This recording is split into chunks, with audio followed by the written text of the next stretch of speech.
अब जब अब्दुल को उसकी साइकिल भी मिल चुकी है और सबसे बड़ी बात यह कि अब्दुल पूरी तरह आजाद हो चुका है, तो गोकुल धाम का माहौल एकदम बदल सा जाता है।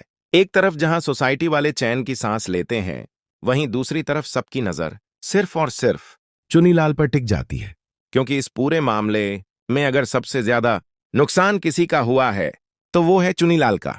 इस एपिसोड का सबसे मजबूत पॉइंट यह है कि मेकर्स ने चुनीलाल के किरदार को हीरो से जीरो बनने का सफर बहुत नेचुरल तरीके से दिखाया है। पहले जिस चुनीलाल को लग रहा था कि वो एक मास्टर प्लान के साथ अब्दुल की साइकिल पर हाथ साफ कर लेगा, अब वही चुनीलाल सोसाइटी के सामने शर्मिंदा खड़ा नजर आता है। अब्दुल के आजाद होते ही पूरी कहानी का फोकस चुनीलाल की हरकतों पर आ जाता है और हर मेंबर के चेहरे पर एक ही एक्सप्रेशन होता है, अब बचने का कोई रास्ता नहीं। रिव्यू एंगल से देखा जाए तो यहां कॉमेडी के साथ एक मजबूत मैसेज भी दिया गया है।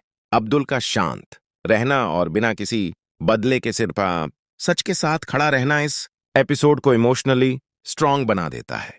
वहीं चुनीलाल का हाल देखकर एक बात साफ हो जाती है कि लालच का अंजाम हमेशा बुरा ही होता है।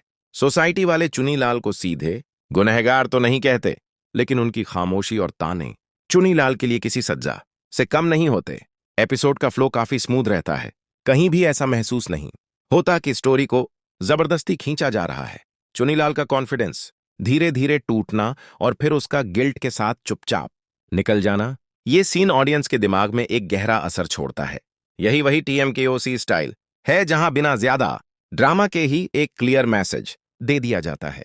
ओवरऑल ये एपिसोड अब्दुल के लिए जस्टिस और चुनीलाल के लिए सबक बनकर सामने आता है। साइकिल मिलना सिर्फ एक चीज नहीं थी, बल्कि सच और ईमानदारी की जीत थी।